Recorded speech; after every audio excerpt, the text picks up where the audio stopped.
God had just done the impossible. He stopped a flooding river and walked an entire nation across the bottom of it on dry ground. And then, before the water came crashing back down, he gave one of the strangest commands in the entire Bible. Go back into the riverbed. Pick up 12 stones. Carry them out on your shoulders. Why would God, after a miracle that enormous, care about a pile of rocks pulled from the mud? By the time this video ends, you will understand why those 12 stones might matter more to your life than the miracle itself. Let me take you back to the moment it happened. The year is roughly 1400 BC. An entire generation has just died in the wilderness. Every adult who walked out of Egypt with Moses, every person who saw the Red Sea split open, every soul who ate manna in the desert for 40 years, all of them are gone, buried in the sand between Egypt and the Promised Land. Because of their unbelief, God had declared that none of them would enter the land he swore to give Abraham, not even Moses. And that word, unbelief, deserves a moment, because it is the reason this whole generation missed the promise. 40 years earlier, Israel had stood at almost this exact border. Moses sent 12 spies into the land to scout it.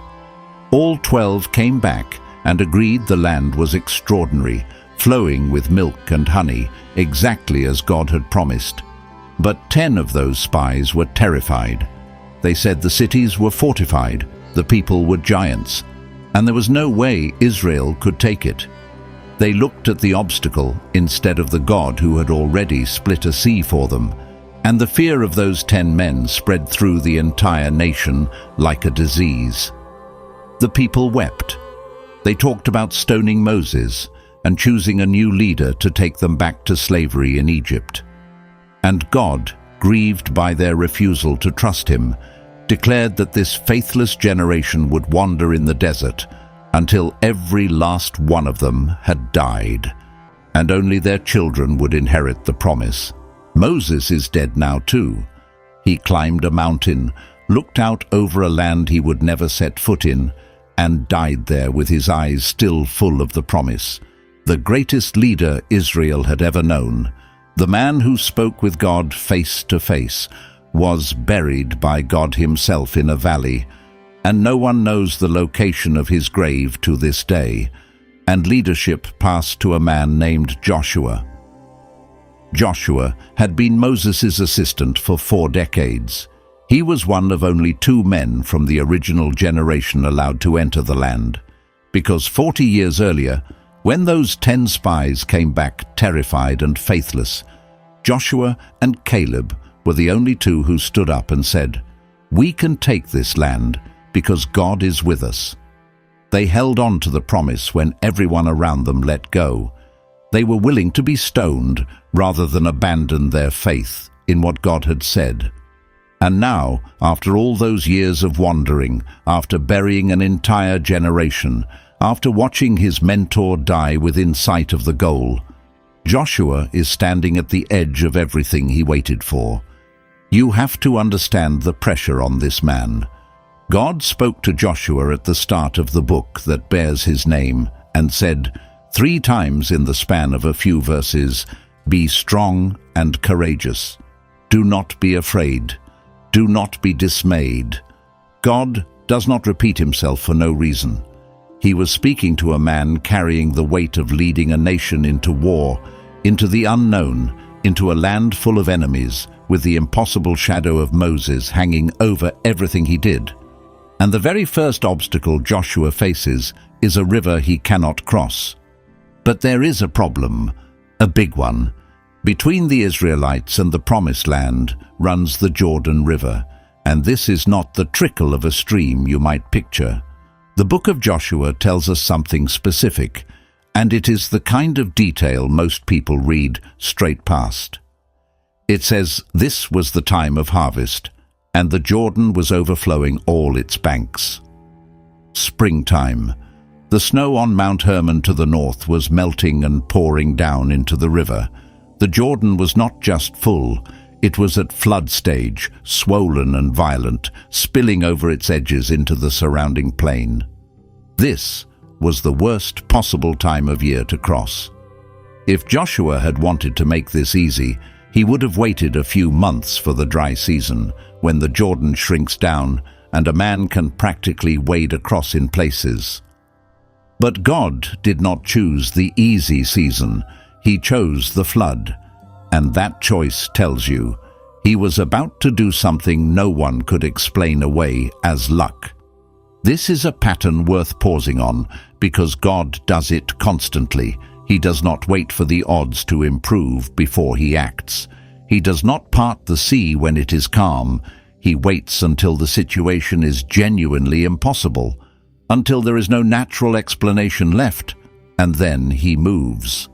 When Gideon went to fight the Midianites, God kept reducing his army until only 300 men remained against tens of thousands, specifically so that no one could claim the victory was theirs. When Lazarus was sick, Jesus deliberately waited until he was not just dying, but 4 days dead and buried, so that the resurrection could not be dismissed as a lucky recovery. God is not impressed by good conditions. He is glorified in impossible ones. And the flooding Jordan is exactly that kind of moment. He waited for the water to be at its most violent, so that when it stopped, there would be no argument. This was not weather. This was not timing. This was the hand of God. Here is where it gets remarkable. God tells Joshua exactly what is going to happen, and the plan sounds insane. He does not tell the army to go first. He does not send scouts or engineers or strong swimmers to test the current. He tells the priests to pick up the Ark of the Covenant, the golden chest that represented the very presence of God among his people, and to carry it into the flooding river first. And there is something you need to understand about the Ark to feel the weight of this. The Ark of the Covenant was the most sacred object in the entire nation. It was a wooden box overlaid with gold, and on top of it were 2 golden angels facing each other, their wings stretched over a place called the mercy seat. Inside it were the stone tablets of the 10 Commandments, a jar of the manna from the wilderness, and Aaron's staff that had miraculously budded. But it was not the gold or the contents that made it holy. It was what it represented. The Ark was the throne of God on earth, the place where his presence met his people. To carry the Ark was to carry the presence of God himself. There was also a rule about the Ark that makes this moment even more striking. Normally, the people were commanded to keep their distance from it.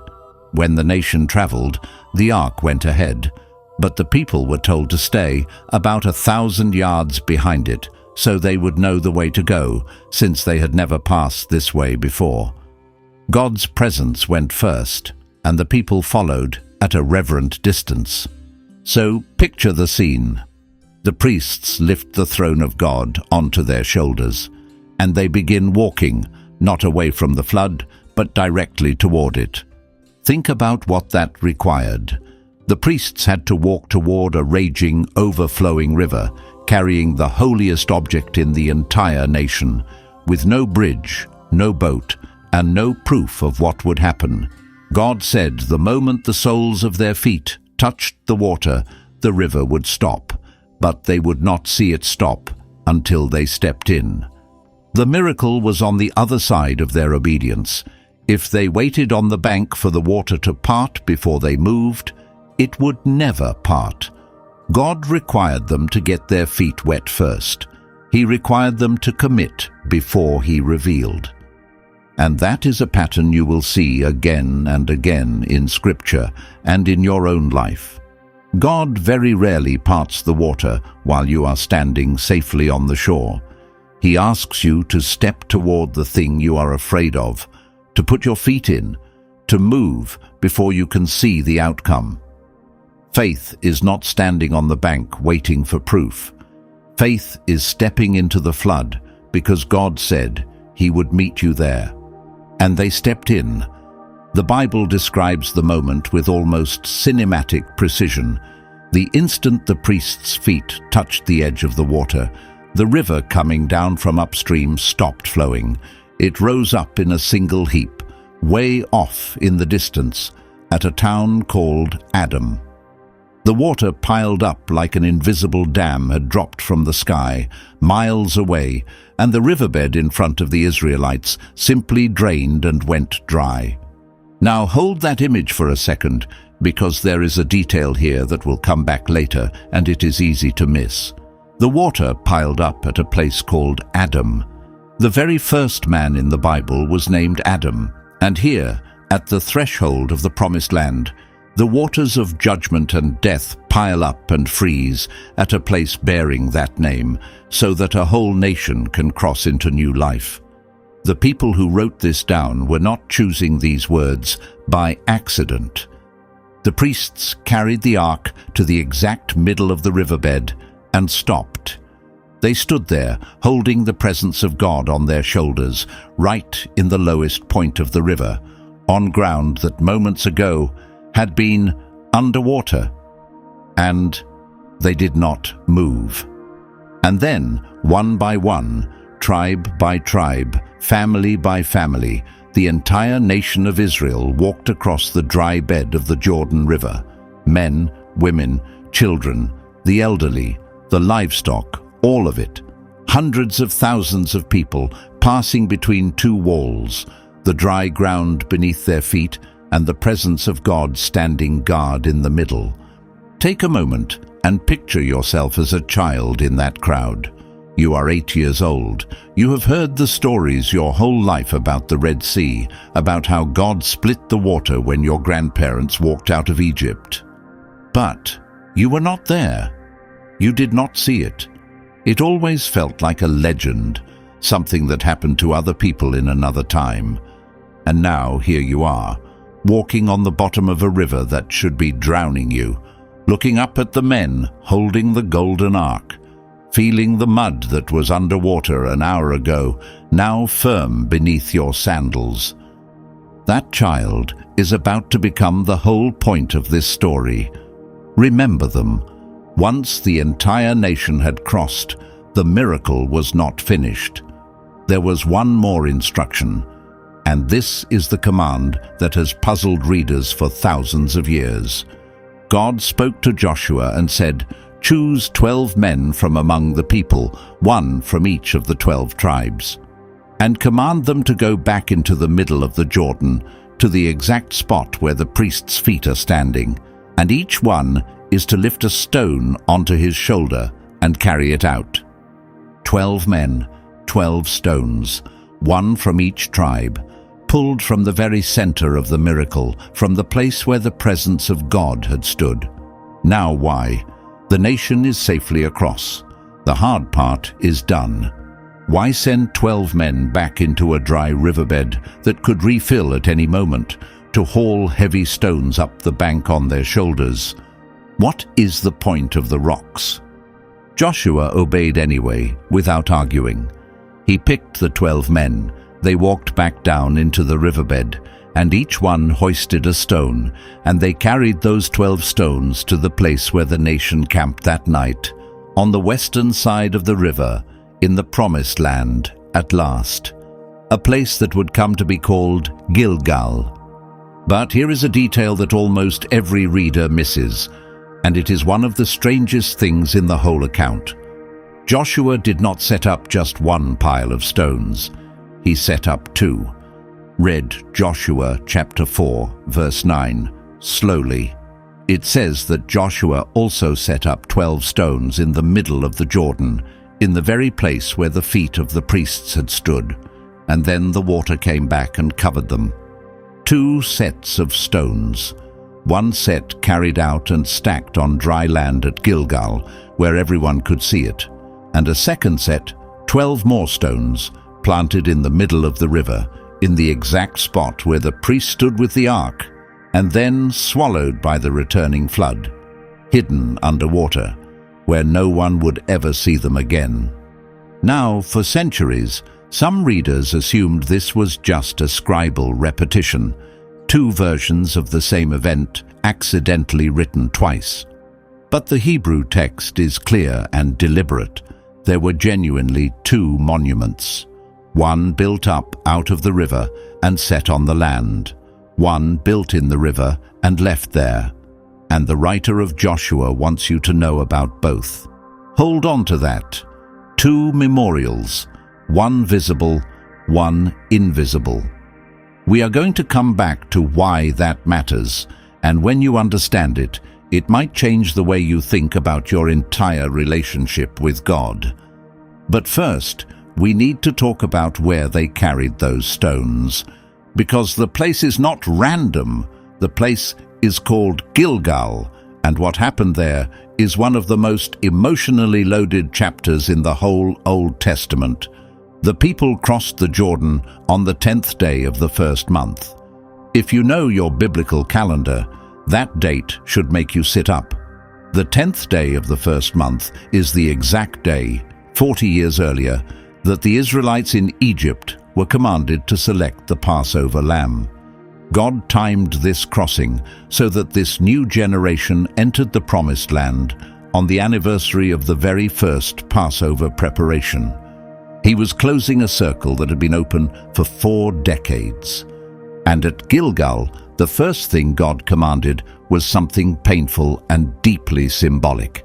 He told Joshua to circumcise the entire new generation of men. Here is why that matters. During the 40 years in the wilderness, the practice had lapsed. Every male born in the desert was uncircumcised. They carried no physical sign of the covenant God had made with Abraham. So before this generation could truly take hold of the promise, God asked them to receive the mark of belonging, to be set apart, to physically carry the covenant in their own bodies. And then God said something haunting. He said, "Today I have rolled away the reproach of Egypt from you." That is why the place was named Gilgal, because the word Gilgal sounds like the Hebrew word for rolling. The shame of slavery, the reproach of 400 years in chains, the identity of a people who had been someone else's property, God rolled it all away like a stone rolling off a hill. They were not slaves anymore. They were a free nation standing in their own land. Then came the Passover. On the 14th day, in the plains of Jericho, they celebrated the feast that remembered the night they left Egypt. And the very next day, they ate from the produce of the land for the first time, bread made from the grain of the promised land. And the moment they ate that bread, the manna stopped. For 40 years, every single morning, God had rained down bread from heaven. An entire generation had never known a day without it. It was the most consistent miracle in human history. And the day after they tasted the fruit of the land God promised them, it simply ended. It was never needed again. God does not keep performing a miracle after its purpose is fulfilled. When the promise arrives, the provision that carried you through the wilderness quietly stops. So picture what this place called Gilgal now contains. A generation freshly marked with the covenant, the blood of the Passover lamb, the first bread of the promised land, the end of the manna, and standing in the middle of the camp, a pile of 12 stones pulled from the bottom of a river that God stopped with his own hand. Gilgal became the base of operations for the entire conquest of the promised land. It was the staging ground. Every campaign launched from there and returned to there. And at the heart of it stood those 12 stones, silent, unmoving, watching over everything. And Gilgal would remain sacred ground for centuries after this. This is the place where generations later, the prophet Samuel would gather the people. It is where Saul, the first king of Israel, was confirmed as king before the Lord. It is a location that shows up again and again in the story of Israel. a permanent fixture on the map of the nation's memory, and it all started with a pile of river stones and a crossing that should have been impossible. When later Israelites heard the name Gilgal, they were meant to remember. This is where it began. This is where the reproach was rolled away. This is where the nation stepped into the promise. So now we have to answer the question this whole video has been building toward. Why the stones? What are they actually for? God does not leave us guessing. He tells us directly, and his answer is the key to everything. God says, in the future, when your children ask their fathers, "What do these stones mean?" you shall let your children know, saying, "Israel crossed over this Jordan on dry ground. For the Lord your God dried up the waters of the Jordan before you until you had crossed over, as he did to the Red Sea, which he dried up before us until we had crossed over, so that all the peoples of the earth may know the hand of the Lord, that it is mighty, and that you may fear the Lord your God forever." Read that again, and let the weight of it settle. The stones were not for the adults who saw the miracle with their own eyes. The adults did not need them. They watched the river stop. They walked across the dry bed. They would remember it until the day they died. The stones were for the children. The whole memorial exists for a conversation that had not happened yet. God is looking down the timeline, past this generation, to a child not yet born, who will one day be walking through Gilgal and will stop and point at a strange pile of rocks and ask a simple question. "Dad, what do these stones mean?" And in that moment, a father gets to kneel down, put his hand on his child's shoulder, and tell the story. He gets to say, "Let me tell you what God did right here. Let me tell you how he stopped the river. Let me tell you why we are free." That is the entire purpose of the memorial. It is a machine for transferring faith from one generation to the next. It is a physical, unmovable, unmissable prompt designed to trigger a story that would otherwise be forgotten. And that reveals something about the way God thinks that most people never stop to notice. God is not just concerned with the miracle. He is concerned with the memory of the miracle. He knows something devastating about human beings, something we would rather not admit. We forget. We forget almost everything. The most incredible experiences of our lives fade. The mountaintop moment becomes a blurry photograph. The answered prayer becomes background noise. And a faith that is not deliberately remembered is a faith that quietly dies within a single generation. If you are getting something out of this, take a second to subscribe. This channel goes deep into the meaning hidden in Scripture every single week, and there is so much more buried in these stories than most people ever discover. Now let me show you why God chose 12 stones specifically, because the number is not decoration. It is a message.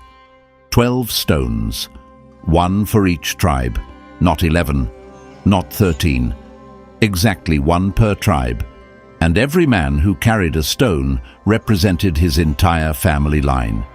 That means when those stones were stacked at Gilgal, every single tribe was present in the pile. No tribe was left out. No family was forgotten. The tribe of Judah was there.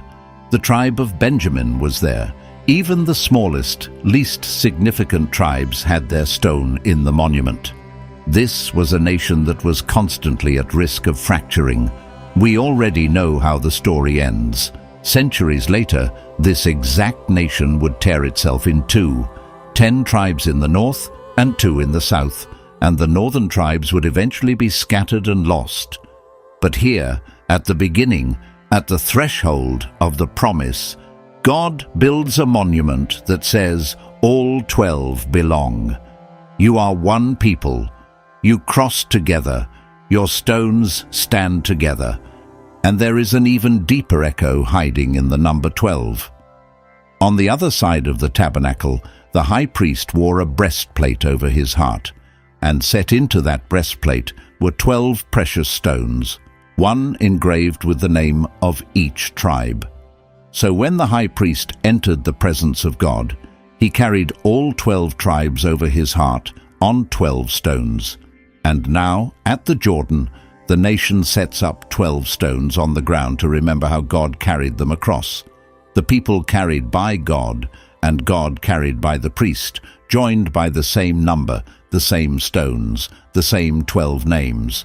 Nothing in this account is accidental. But now let us come back to the mystery I told you to hold on to. The 2 sets of stones, because this is where the story goes from remarkable to breathtaking. Remember, there were 12 stones carried out and set up at Gilgal in plain sight, where every traveler, every child, every future generation could see them and ask what they meant. That is the public memorial, the visible testimony, the stones everyone gets to point at.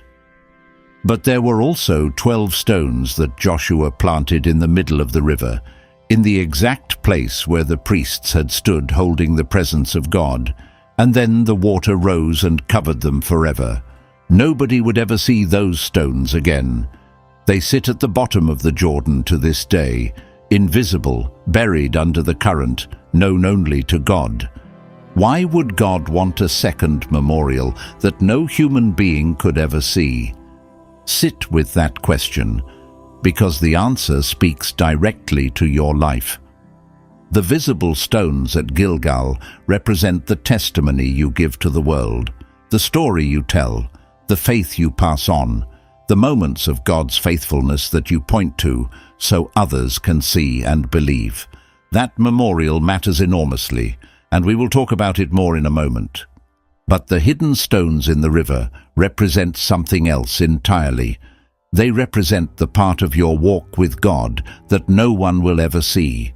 The prayers you pray in an empty room at 2 in the morning, the tears you cry that no one witnesses, the private acts of faith, the quiet obedience, the moments you held on to God in the dark when there was no audience and no applause and no one to impress. Those stones are covered by the water. The world will never see them, but God planted them himself in the exact spot where his presence stood, and he knows every single one.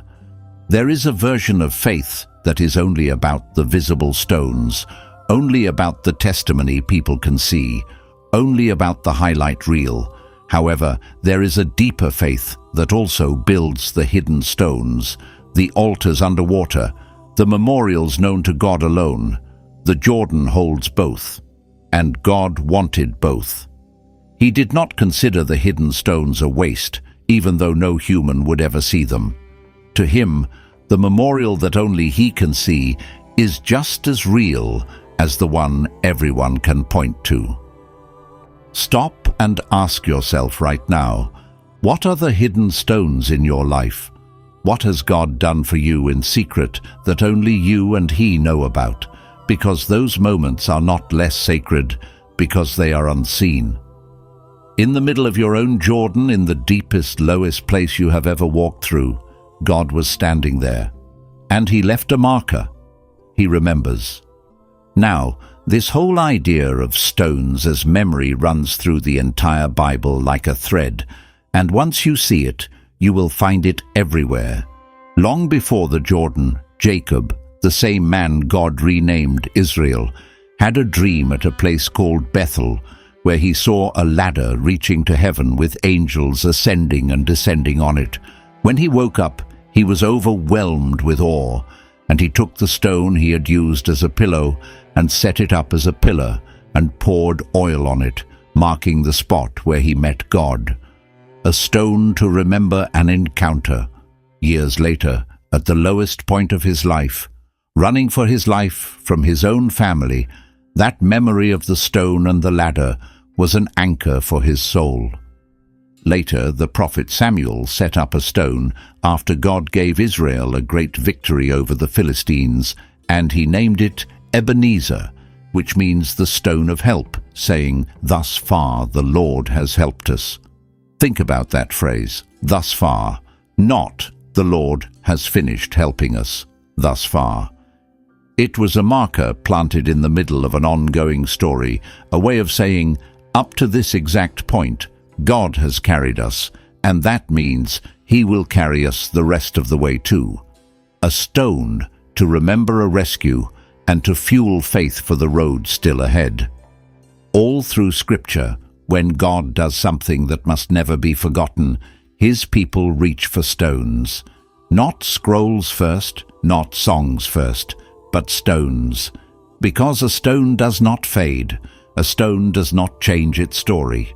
A stone will still be sitting there 50 years later when a child walks by and asks a question. Stones outlast the people who set them up. That is exactly the point. And there is one more layer here that is almost too beautiful to be an accident. Centuries after Joshua, the New Testament would begin to describe God's people themselves as stones. The Apostle Peter wrote that believers are like living stones, being built together into a spiritual house. Jesus is called the cornerstone, the stone the builders rejected that became the foundation of everything. The imagery that started with 12 rocks pulled from a riverbed grows until the people of God become the memorial themselves, living monuments to His faithfulness, each one carrying a story that must be told. You are not just meant to build a memorial. In a sense, you are meant to become one. And this brings us to the most sobering part of the entire lesson.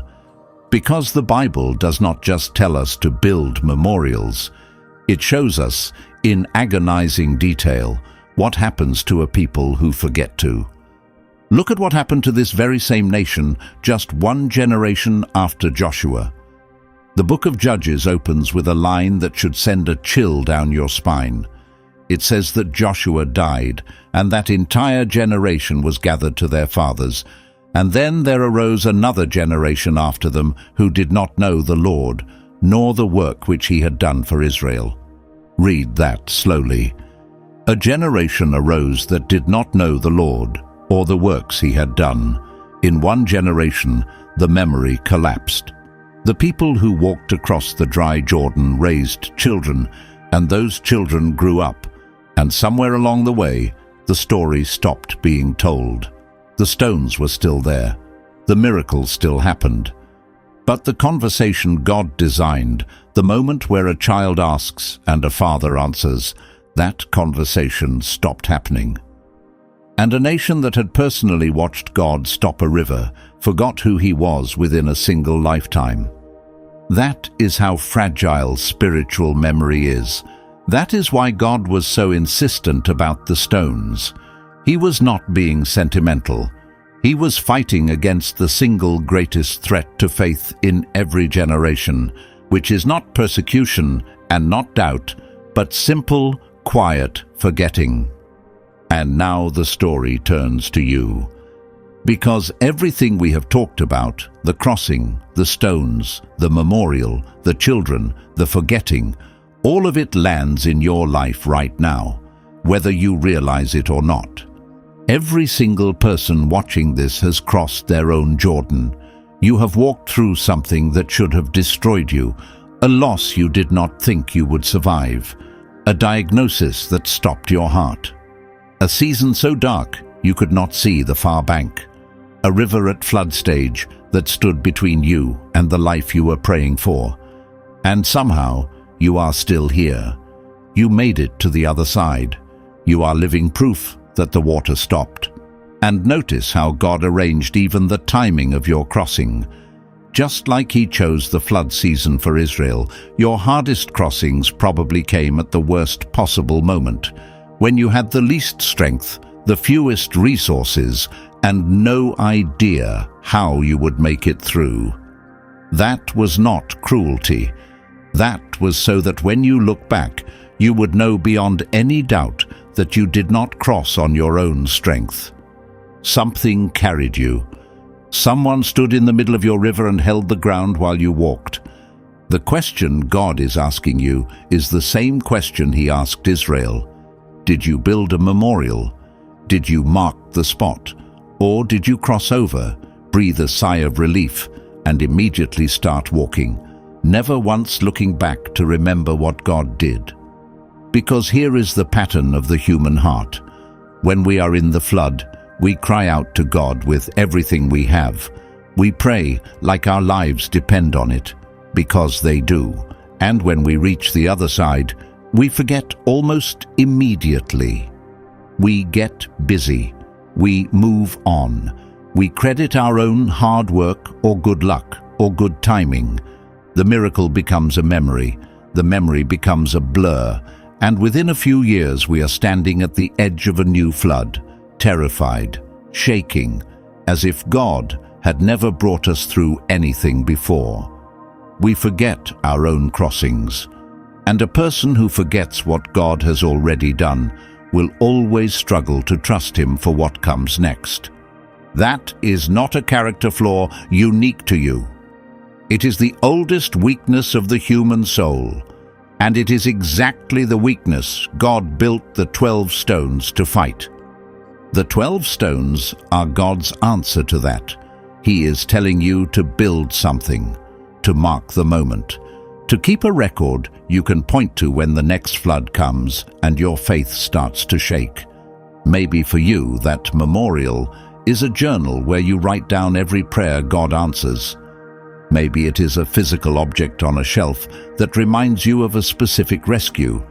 Maybe it is a story you commit to telling your children over and over until they can tell it back to you.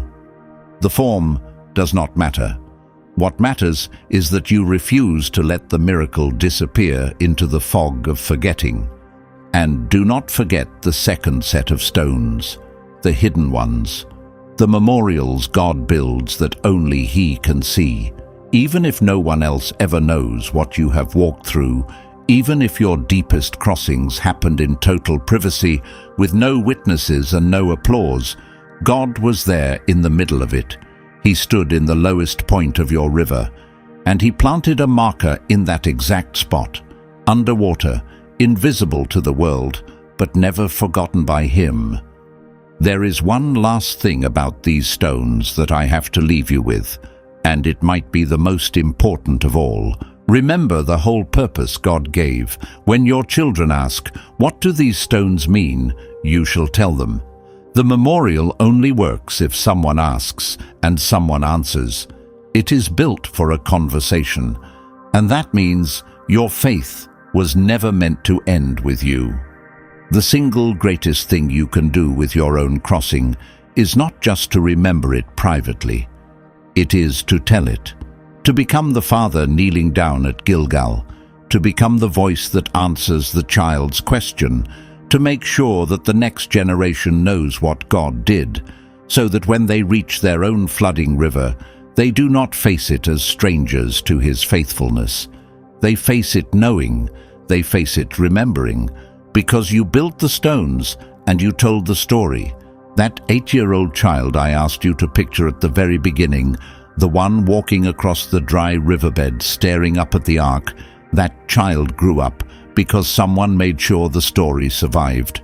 And the entire reason we are still telling this story more than 3,000 years later is that somewhere, someone answered the question, "What do these stones mean?" and then told the truth.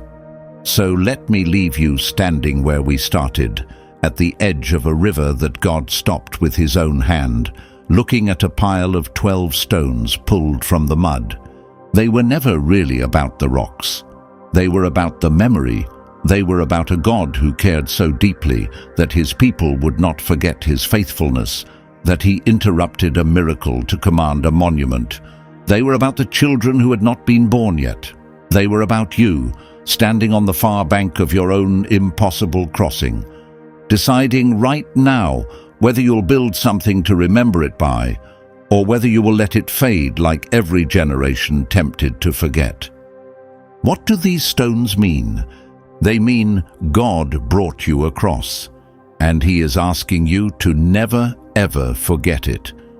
If this opened your eyes to something you had never seen in this story before, There is another video on screen right now that unlocks the hidden meaning behind another one of Scripture's greatest mysteries. Go watch it next. I will see you there.